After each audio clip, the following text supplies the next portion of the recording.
Welcome to Deciphering Growth, the show that explores mental health from every angle. We bring you conversations with personal opinions, stories, and practical tips. We aim to break down the stigma and help you live your best life. So please sit back and let's dive in. Before we begin, we want to remind our listeners that this podcast represents the opinions of Tiffany Graves, Eric Stone, and the show's guests. The content here should not be used as medical advice. It is for informational purposes only, and please consult your healthcare professional for any medical questions. Views and opinions expressed in the podcast are our own and do not represent that of our places of work. This podcast should not be in any legal capacity whatsoever, including but not limited to establishing a standard of care in a legal sense or as a basis for expert witness testimony. There is no guarantee regarding the accuracy of any statements or opinions made on the podcast. In no way does listening, reading, emailing, or interacting on social media with our content establish a doctor-patient relationship.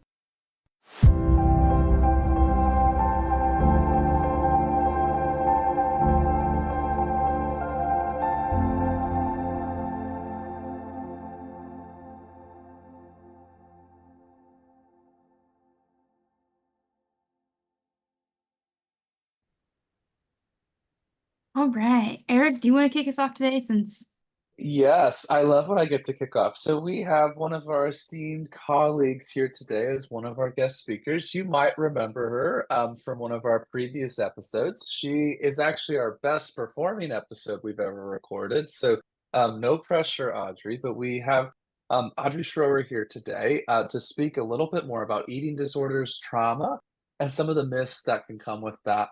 And so we're really excited. And Audrey, I just want to give you a chance just to kind of introduce yourself, say the clients you see, your practice. Just want to give you just some time to introduce yourself. Yeah, I hope it matches what I said the last time I was on this podcast. Yeah, I'm Audrey Schroer. I am a licensed independent social worker. I'm the owner and sole person at Fire Lotus Therapy. I specialize in eating disorders and trauma. I'm EMDR trained, internal family systems informed, include all different other kind of therapy modalities here. I work with basically like 12 and up. And typically individuals only. I do family work more specifically for my eating disorder clients. Um, and yeah, I feel like that's it, right? Yeah, last time when you were here, Audrey, you spoke about ADHD, and so Right. all three of us have that. So it was a very fun discussion. So um, I know Tiffany will have questions. We'll just kind of break it down a little bit. But Tiffany, I'm going to switch it to you. I want you to get to start us with the questions. Thanks for letting me get us started with the episode, but I want you to get to start with the questions. okay, I have to figure out which hard question to start with. Oh gosh. I guess I'll just go down the line of kind of like the top questions that pop up for me not being like in the ED world and really having a lot of information about like working with the disorders. And I was kind of really curious, like, do eating disorders sometimes manifest like as trauma presenting disorders? Yeah, I think the thing that I really want people to hear and to know is that eating disorders are just so much more than somebody's relationship with food. Um, so it's not we in the eating disorder world, there is not necessarily a cause to an eating disorder. We have a lot of different factors that we look at. So we look at, heritability. Like if there's a family history, for instance, that's a big piece of what we're looking at here. We look at, nature versus nurture in that way, right? Like what's it like growing up in the home? How is food talked about? How are bodies talked about? We take into account, of course, like health factors, things like that. But there is a part here of, is there a trauma history? Is there something that really, turned a person's world upside down? And have they leaned into an eating disorder? I mean, not like they woke up one day and said, I would love to have one of these, but have they leaned into something that said, I don't feel in control of my life? And wow, food is an easy thing to control. whether they're a kid or they're an adult, Wow. they're always making decisions about, right? We make decisions every day. Am I going to eat breakfast today? If so, what am I eating? Am I looking for an emotional aspect here? Am I so numb to the world that I'm just going to overeat? I'm going to binge eat, and that's going to make me feel something.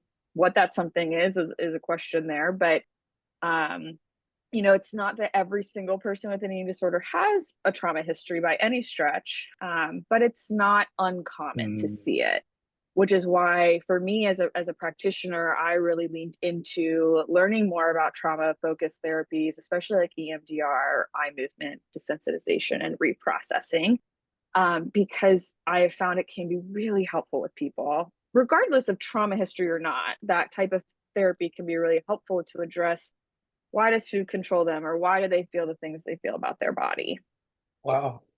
It's so well spoken. Like I'm just sitting here like appreciating it because I think it's a lot of complicated things going on at the same time. So that's just a very masterful summary of a lot of things.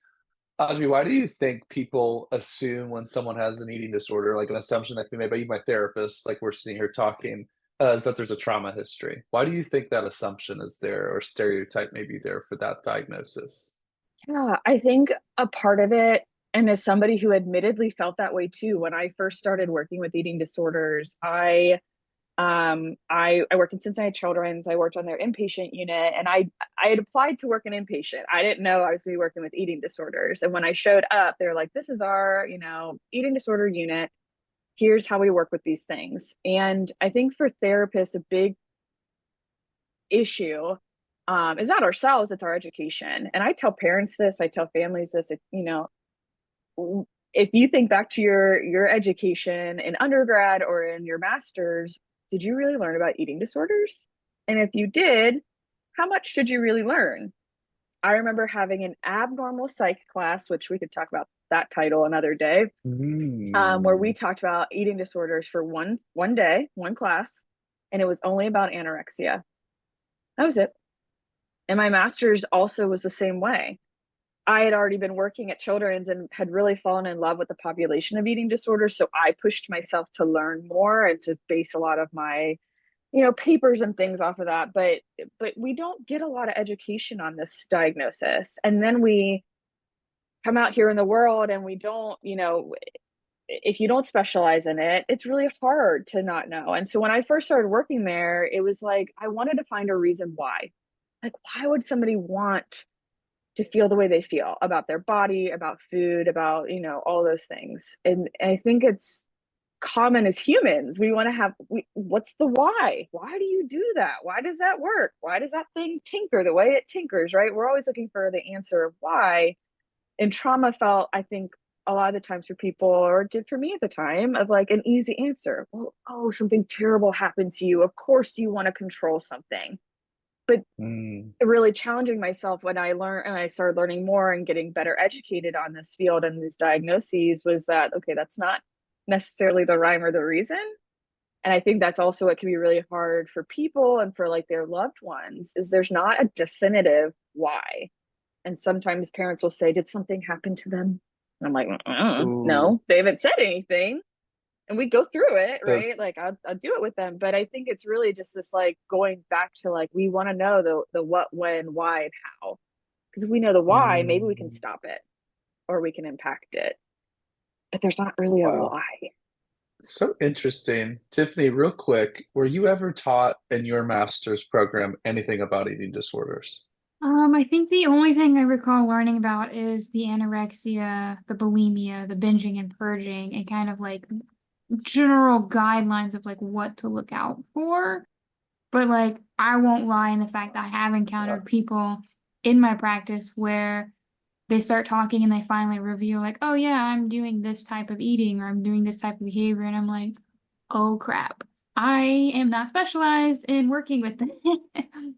Right. Yeah. I feel like I got 20 or 30 minutes worth of one PowerPoint in one class, and then we got quizzed a few questions so they could say they talked about it. So sorry, I think that's really interesting Audrey, because you're like, I Yeah. think you're onto something. We're not really taught a lot about this. So man, so I guess maybe when we're thinking about I'm like torn on this question, but like I guess when we're thinking about really well-intentioned people, we talk a lot about the on this podcast, like really well-intended people trying to be supportive. What are maybe some don'ts? Like, what are some don'ts to try to support someone with an eating disorder, or questions not to ask? Or I think we've Sure. established one of like, don't assume there's trauma and that's Right. why. I think that's one. But anything else you could think of, Audrey? Oh, I mean, we could have an entire episode on just that. And I think you're right, though. I try to think about that all the time as a human, right? Like people, I try to assume positive intent every time, right? And so I think about it in that sense of what I just said. As therapists, we don't really get that much of education unless we seek it out or, we want to. So it's not fair to assume the layperson, like outside of our field, understands it either, right? So I think a big thing for me is a societal push to stop talking about people's weight, their body shape, their food, their choices. When somebody looks Mm, thinner, why are we praising that? That doesn't necessarily mean good or bad, but when we hear it all the time, oh, you look like you lost weight, and that's supposed to be like this big positive thing, when really mm, that doesn't necessarily mean somebody has an eating disorder. But what if they're going through like a massive, major depressive state and they haven't eaten? Okay, that's not mm, great. Why are we praising that? But we live in such a fat phobic society that praises thinness or being fit, eating clean or healthy. I know I'm on a podcast. You guys ooh. can't hear my or see my little air quotes here, but um, We you air quote a know, lot. We must have air quoted conversion therapy. Like I did oh it every time. I God. refuse to call that. I know that's the term. We know what it means, but it's like that's not therapy. So I I know what get you we mean. do a lot of air quotes. You're Yeah. allowed to do that as much as you want.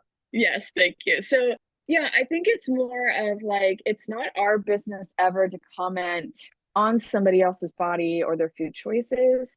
Now, as parents, it is important. I'm a parent. I have a 6-year-old who's incredibly picky, which is really hard. But what I want people to know is that kids, we are born intuitive eaters, right? Babies tell you when they want to eat because they start crying, right? They start looking for a bottle or looking for the breast if they're breastfed. They're telling us when they're hungry. It's us as parents that impact when kids are hungry because we tell them they're not. No, you're not hungry. You just had a Oh. snack. No, you're not hungry. Dinner's in 10 minutes or what have you. Oh, you have to eat that. You have to finish your plate. You have to do this. Mm, Instead of letting kids tell us, hey, I'm hungry. Hey, I'm full. We're the ones that start telling them, you can't listen intuitively to your body. I'm the one telling you that. And it's not just parents. And again, and that's not, that, and this is where I say to people, what was it like for you growing up in your house? oh. Were you a clean plate club? Were you a you don't get up from the table until you finish this meal, even if you hate it club? Like that paints how we are as parents, which paints how our kids are, right? Generationally in that way. Um, and so just recognizing like, my kid's super picky. Do I find ways to sneak protein in and veggies in? 100%. Yes, I do. And when he says, Mama, I need a snack, I say, okay, and he has a snack. He has options of various different snacks. We talk about food in terms of energy. Okay, baby. So like those fruit snacks are probably gonna give you like short energy. Like, they're yummy, they're good, but they're gonna give you short acting energy. Whereas, when he has like a granola bar and he pairs that with his fruit snacks, oh, that's gonna be good long energy, right? Because we've got lots of different things going on. So not demonizing food and saying, any food and all food is good for you. And how does it help you out? Like not Mm, demonizing carbs, not following fad diets, not, these are things I could yeah. also go on and on forever, but No, it's so interesting. And Tiffany, I want to make sure I know what are your thoughts or questions. I know you've got some things here. Yeah, no, I'm absorbing all the knowledge and like really like soaking in like how our behaviors, how we talk about food, how what we allow our children ourselves to like consume about like knowledge wise based on food can have such an impact on kind of our subconscious outward interaction with our relationship with food. Yeah. Um, Research is showing us that girls as young as like 4 or 5 years old are recognizing how their bodies look and feel and what Oh, food is like, and not in good ways. And it's that astounding. is That's kindergarten, that's yeah. that is Yeah. preschool. really upsetting. That kind of brings me to, I had an interaction with a very young individual. And we were talking about nutrition and energy and things of that nature because they had an unhealthy relationship with food. And it was one of those things, general education. I was like, where do apples come from? Where do like potatoes come from? And they're like, I don't know, the store. And I'm like, oh no. So it can, like, I'm not an expert in the field by any means, but it can be really starkly surprising when you interact with young individuals and they have no idea where their food's coming from, like what's in their food, how it impacts, how it fuels their body throughout the day. Yeah. And I think we can think, so I mentioned a little bit of like kind of generational trauma, right? Where I talked about if parents or their parents had eating disorders, which is always an interesting thing because eating disorders weren't really recognized, not really, especially in well, we men are completely totally under researched and underreported about. But women, we had the lead singer of the Carpenters. She died of complications of anorexia, right, in the 70s or 80s. I really should know more details about that because I use this example all the time. And people were like, "Ooh, that's not good," right? But it's like that's it. And so like when I ask people about family history, they're like, well, I don't know. And I'm like, well, do you think they ate weird? Like when you look back, was it like, oh yeah, my mom never ate this or never did that?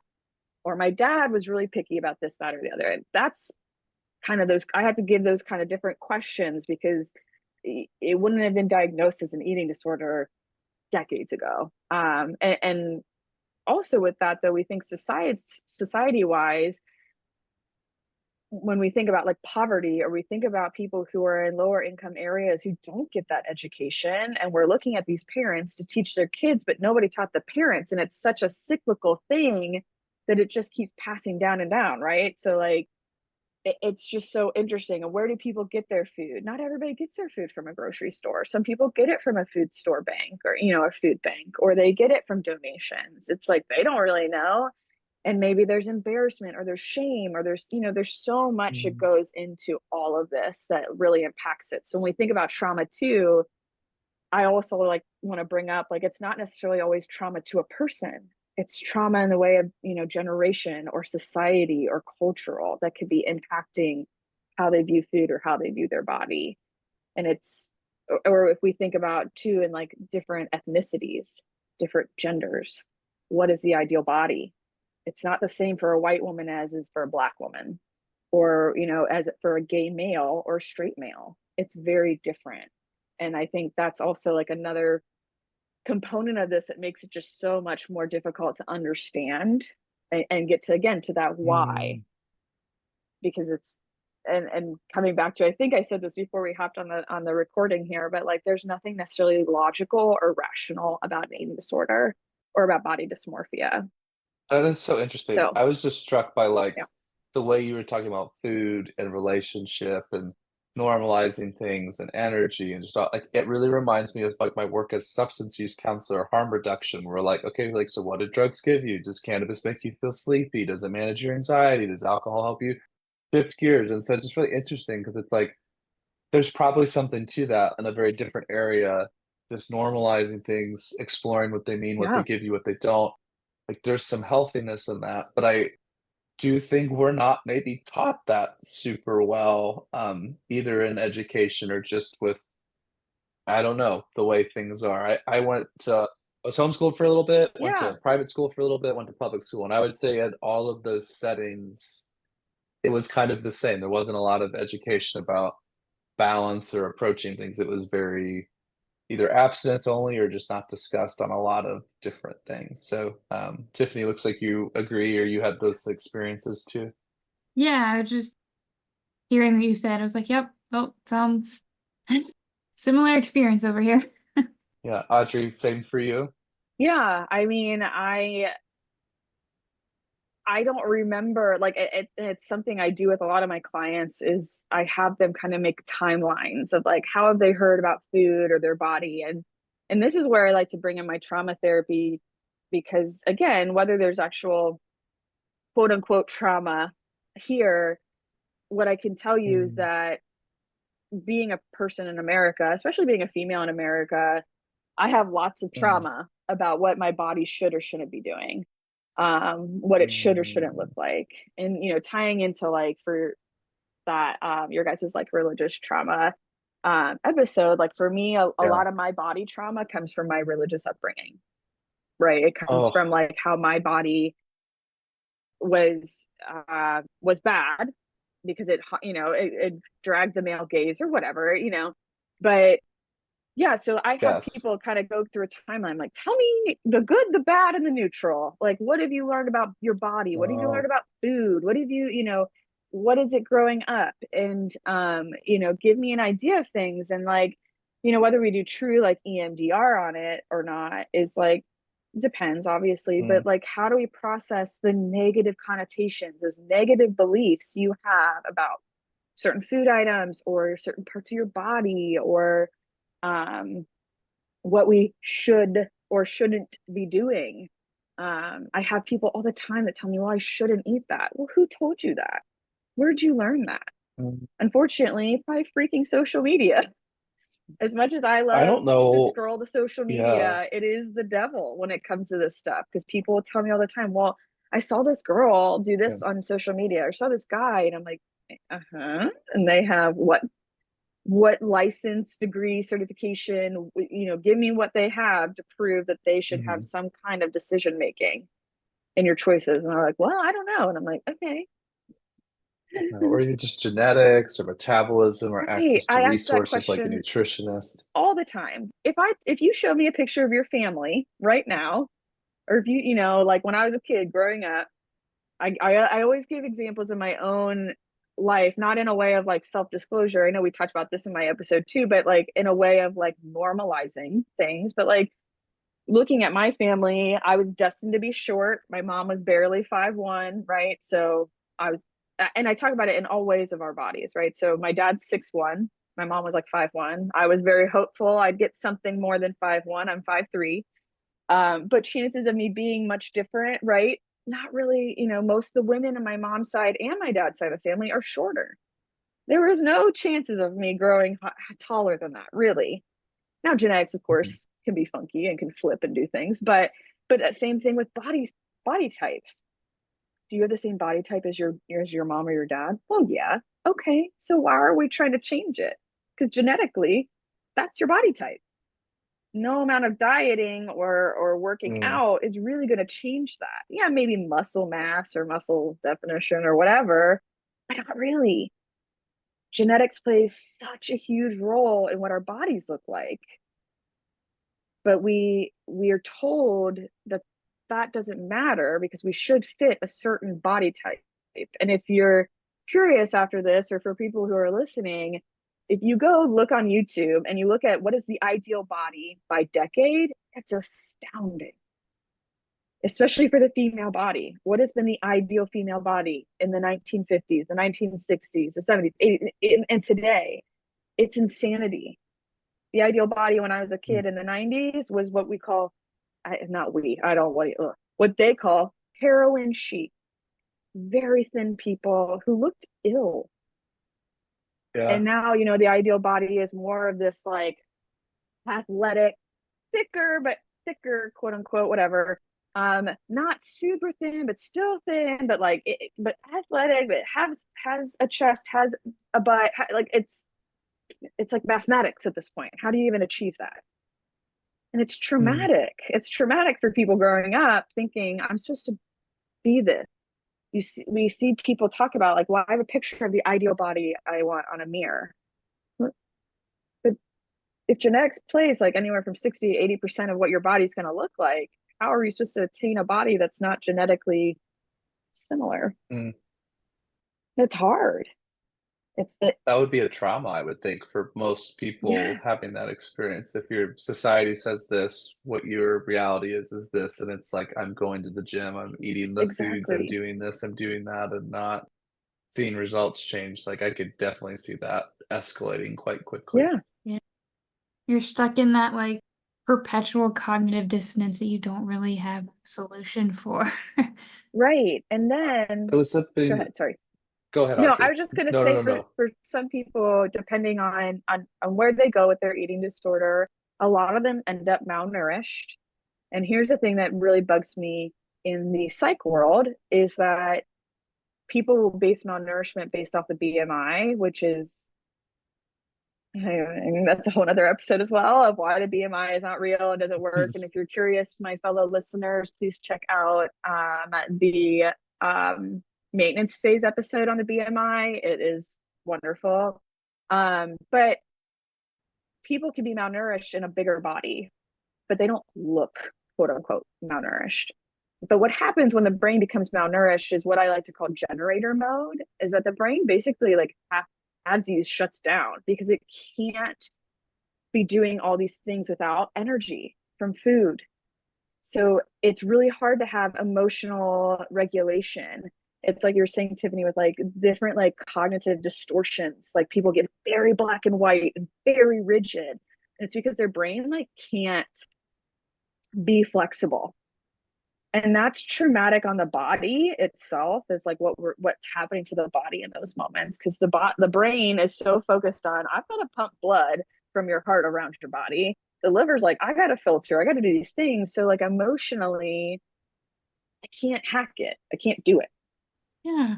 I'm curious, like as you're talking about it, something that came up for me, and you probably know more about this than I do, is like that fat skinny or the skinny fat individuals. And I'm curious like how that plays a role, if at all, when you're working with eating disorders. Tell me a little bit more by what you mean. So I forget the name of the like research documentary I watched, but there is this really cool fancy machine that can like it circles around you and it determines how much fat surrounds your Oh, organs, and it act like yeah. there are people who look air quotes in shape, but in reality their organs are surrounded by fat, so they're actually can be more unhealthy than someone who like looks bigger and looks what someone would call quote unquote fat when they don't have any fat surrounding their organs, which is actually more unhealthy. I would just hesitate here of using like the word unhealthy, because I think the problem that's happening with these things, like, yes, you're right. Now that you said it out, like, I was like, oh yeah, I think I just try to ignore that those things exist. Because they also like recently there's been more of these scales that are coming out that quote unquote like measure body fat versus muscle, which I don't really understand how a scale could do that. Um, I think the biggest takeaway is that nobody gets to determine somebody else's health. And 9 times out of 10, that even means like Western medicine doctors, because they do just look at a number on a scale and then the height and they calculate BMI and they say, oh, your BMI is this or your BMI is that. One of I love the Olympics.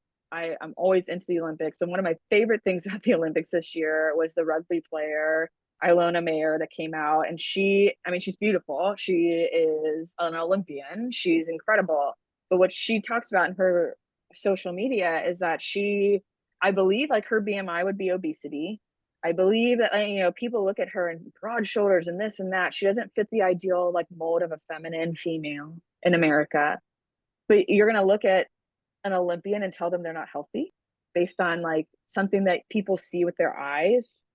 Um, we need fat in our body. We need fat to protect our organs. We need fat. We need fat for our brain. Um, we need all those things. But yeah, you can't just look at somebody to determine somebody's health. You can't just say, oh, that person's thin, so they're healthy. Well, but not necessarily. People who are malnourished are thin sometimes. Um, and these terms are all relative, thin or big or fat or whatever words people are using. I think the problem is though is we just live in such a fat phobic society that is so based in like certain pant sizes or weights or BMIs or whatever determines health. Mm. No, what determines health is like blood work. So for instance, I encourage all my clients to get I mean all of them, eating disorder or not, get yearly blood work, because if your physical body is not doing great, it's really hard for your mental body to be doing well, right? So, that's going to give us an idea on how quote unquote healthy you are. What are you eating? Are you eating intuitively? That's healthy. Intuitively meaning that you obey your body's hunger and fullness and satiety cues, meaning that you say, oh, I really want a cheeseburger. I'm going to eat a cheeseburger. Because what happens when we tell ourselves, oh, it's bad, I shouldn't, that leads to overeating or binging, leads to guilt, to shame. You know, yeah, I mean, Mm. working out is great for people. We talk about that in the mental health world. It's good. It gives us endorphins, hopefully gets us outside, get some vitamin D. We live in the Midwest. None of us have enough vitamin D, but that it's only healthy if you enjoy it. So when we talk about movement in the eating disorder world, we call it joyful movement. Are you getting out there and running because you love it? Great. Run. Are you out there running because you think you should do it, or you think cardio is what's going to make you healthy? Don't do that, because you're not enjoying it. It's not healthy. It's not joyful. It's not, it's not really going to help you. But when people find like, what makes them feel good, that's health. So the scans, I don't like the scans. The scans stress me out. I don't think that they're really indicative of much, in my opinion. And granted, I am not a medical provider. I do not have a medical background. And I'm not a dietitian either. So like nutrition in that sense that's not my lane to be in. I think it's interesting. I think you're getting at something though about like there's lots of ways to look at health and wellness, and if some of the factors that are outside of your control to a certain degree, like maybe finding like how are you monitoring that? Like blood work, I think is really smart.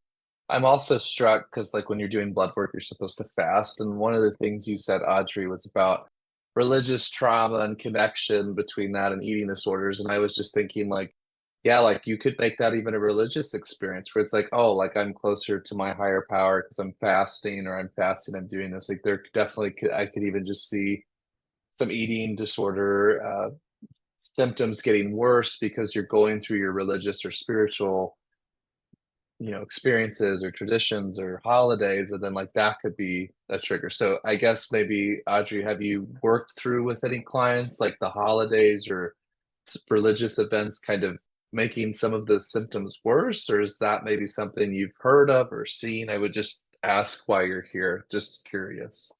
Yeah, no, a great question. Well, one, I would say that if you ask any eating disorder professional, we will say that holidays are the most busy time that we see people. 9 times out of 10, it's because, Aunt Susie's in town and she notices that, like little Jessie looks thin. And it's all of a sudden it's like, wait a second. Because what happens is when we see somebody every single day, we don't notice changes, right? Because they happen subtly. But when somebody all of a sudden is like, wait, why does, so and so look like they're so much thinner? It's like, oh, are they? Right.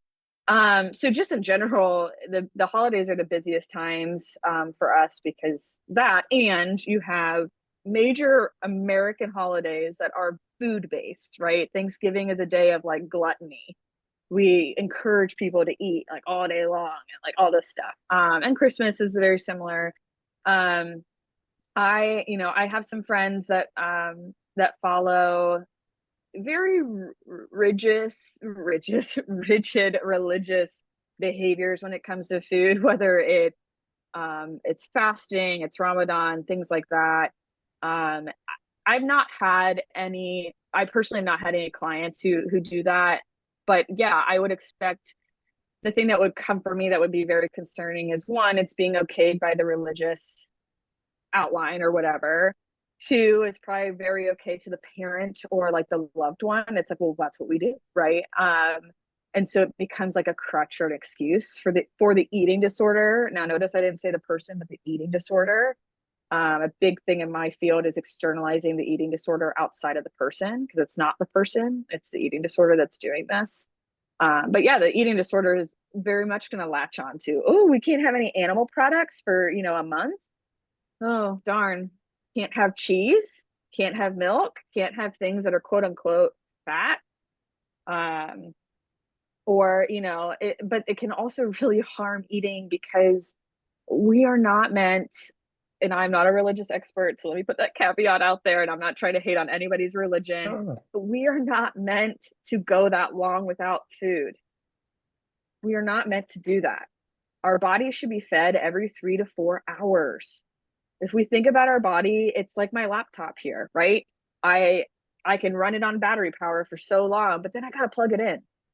And I got to plug it in for a while, or at least little bits at a time here, right? To keep it running all day. Our bodies are machines. We have to power them up. So fasting for these long periods of time is really not good for our system, and it damages your metabolism. Intermittent, and I'm really hitting onto like intermittent fasting, because it's such a huge fad thing right now. Is that, well, you should only eat for 8 hours and fast for the other 16 or whatever. That's math there that I had to really think about. But I see your hand, Tiffany, I promise. I just wanted to let you know I had a question before I like lost it. Yeah, no, you're good. So that's, yeah, I just fast. Our bodies are not meant to fast. They're not. The end.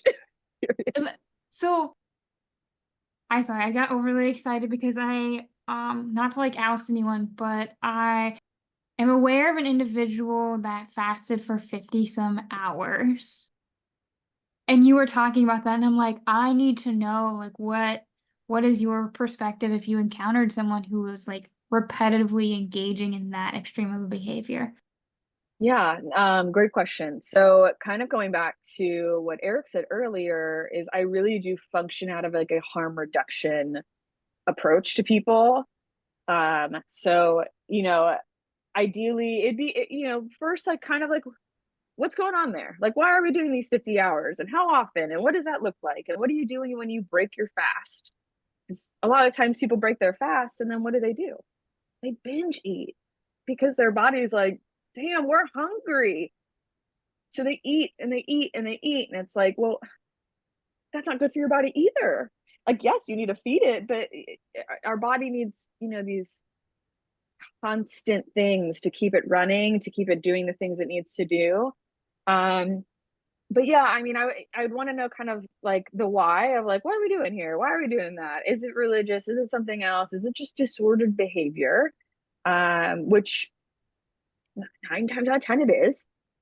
Okay, so if we're doing, can we do less? Can we do less hours? Can we do it less frequently? Can we do, very much, how can I meet you where you are and help you ease back? Because it's really hard to look at somebody and say, so you've been doing this fasting thing for like 2 years. Could you just stop? And they're going to be like, oh, hell no, Audrey. Like, I'm out. And I couldn't blame them for it. Right. So I really come from that harm reduction like aspect of like, okay, how can we not totally stress you out, but like ease it back? It's almost like using like exposure therapy too, from like, OCD treatment of like, okay, you're going to be uncomfy, but it's going to, and then when they do it, even if it's just like a little bit, maybe it's like, okay, it was 49 hours instead of 50. Hell yeah. Okay. That's not, you didn't, you were able to interrupt it. Right. And like, so recognizing like these quote unquote little things are really big, because it's really the other thing, like when I talked earlier about like eating disorders and how we separate them from their person, is I like we talked about it, and this comes from like family-based treatment, is like it's almost like a little alien. It's like, you remember those cartoons when we were kids, the angel and the devil on the shoulder, right? It's the little devil that sits there and says, you're worthless, you don't deserve this, you're fat, you're this, you're that, whatever. The angel is that person who's like, oh God, am I those things? And it really struggles. And what happens a lot of the times is that eating disorder, that devil eclipses the person. And so I'm sitting there, and every day I meet with somebody, it's me trying to think about, how do I pull this entity from you so you can have that recognition of like, wow, it is taking me from things I enjoy. It is controlling me. It is doing this. Because I think that's something that's really hard for people to conceptualize, is that none of this is a choice for them. And so it might have started out as a choice, but if they were already kind of predisposed to have disordered eating, and then they have like, maybe for instance, this like religious aspect of like fasting, our bodies like we talked about with our ADHD, we want dopamine. What's an easy dopamine in a fat phobic society? Weight loss. Somebody commenting, oh, you look thinner. Mm. Right? It's like, oh, right? I like that. Or, it's attention. I like that attention. There's nothing wrong with that either. But yeah, so it's harm reduction. It's like, I mean, they'll get the face of me being like, oh, okay, 50 hours. Audrey, we have. But I do also Oh, go go ahead. ahead. No, Isaac, we have a little bit more time, so I want to make sure, just is Mhm. there anything you haven't gotten to share just yet that you were like, I kind of want to speak about this when we're thinking about the connection or lack of connection between eating disorders and trauma? And I just want to make sure you have enough time to say it because this is all so Yeah. helpful. I'm more quiet because I'm soaking this up, honestly, just literally learning for myself and my work. So I really appreciate everything you're sharing. Just want to make sure you have, if there's anything else you're kind of thinking or haven't gotten to go into yet. Yeah. I apologize. I get so excited about it and because it's such a passion. I know I don't need to say sorry. It's just such a passion. No, it's like that's why we asked you to come back. We love your passion. I just was like, oh crap, I need to probably like give a warning so you feel like you have to, and like we can always have you come back too. So I don't Yeah. want you to, like this is like okay, you only have 5 more minutes, but it's very helpful to learn, and I'm sure all of our listeners are going to listen to some of this, and I just feel this. Like I don't know, you've been talking, I'm just feeling this. I'm feeling those comments. I'm feeling those connections. I'm seeing how that has built up in my own life, my clients' lives, my family's Yeah. life. So yeah, I'm very grateful for you being here, and also just want to make sure if there's anything else you wanted to connect because I know you've prepared. Audrey doesn't do anything halfway, so like clearly Audrey is prepared and come on. So I just want to make sure if there's anything you wanted to add on that you have that space to do so. Yeah. I think the thing with eating disorders is it's very common to have comorbidities. So whether it's a trauma diagnosis or a trauma history, or it's anxiety, it's depression, it's OCD is a really common one, ADHD or ASD, very common as well. There's so many different types of eating disorders, and honestly, we're learning more and more all the time. Mm. And we're learning, it's not just what you find in the DSM. It's not just anorexia or bulimia, binge eating. There's ARFID, which is avoidant food restrictive intake disorder. That is in the DSM. And then we have like this blanket diagnosis of OSFED, which is other specified feeding and eating disorder. And under that is this umbrella of all kinds of things that people stare at me when I tell them. Like, for instance, a big thing we see in our college students is what we call drunkorexia, which is people who won't eat before they go out for the night because they were like, well, I'm going to drink all my calories tonight.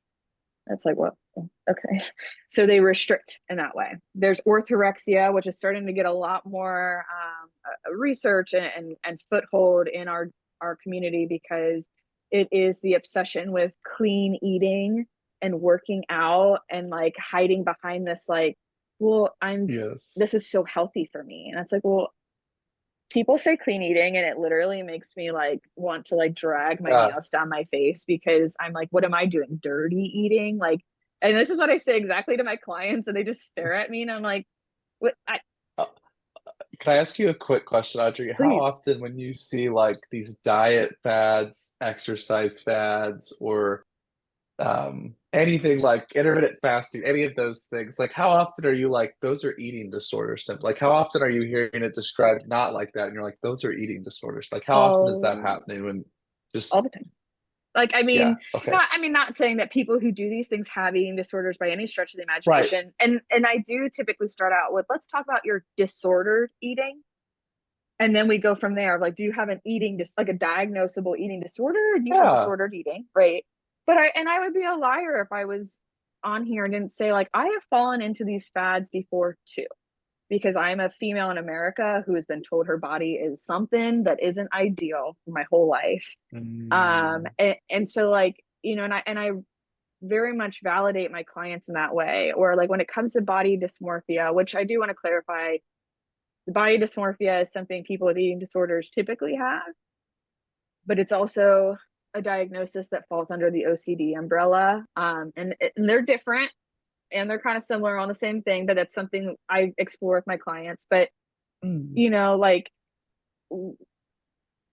I it's just so it is so hard. And when I have friends that do it, and looking back at myself, I definitely have like a cringe, like, oh God, I can't believe I did that, or I felt that way about myself. And it did take therapy. And that's like a big thing that I really want to push here is that eating disorders, there's no medication. Like, we'll talk about food as medicine for eating disorders, especially those who are malnourished or who have a really hard time with intuitive eating. But there's not like a pill out there. It's not like we can Yeah. just give you an SSRI and say, good luck, right? It doesn't Mm. work that way. It is very much therapy based and nutrition therapy based. Like, most of my clients have a dietitian and me and a medical doctor, because it is Yeah. multifaceted. When I meet with somebody, I am asking about, yes, their behaviors. Are you restricting? Are you binging? Are you purging? Are you using diuretics? Are you using weight loss medicine? Are you, all these things. Wow. Also, do you have hair loss? Are you dizzy? Do you have GI issues? Have you had your menstrual cycle? That's the biggest medical red flag Yeah. for females, is their menstrual cycle. If they've been having it normally and regularly, up to this point. Okay, so we've got kind of the behaviors, we've got medical. Now tell me, what do you eat? Why do you eat that? What don't you eat? What do you hate? I mean, I'm not going to be out here saying, like, I give my Mm. example all the time. If any of my clients are listening, they would laugh. Like, I don't like raw onion. I've never liked raw onion. We could call my dad right now and he'd be like, that girl will never eat a raw onion. I would never say, eat that raw onion, right, to somebody. But if they're like, well, I don't eat cheese. Okay, why? Well, I don't really like it. Have you always not liked it? Well, no, I mean, I used to love it. Oh, okay. So your eating disorder doesn't like cheese because cheese is quote unquote fat. We need to introduce cheese Ooh. again.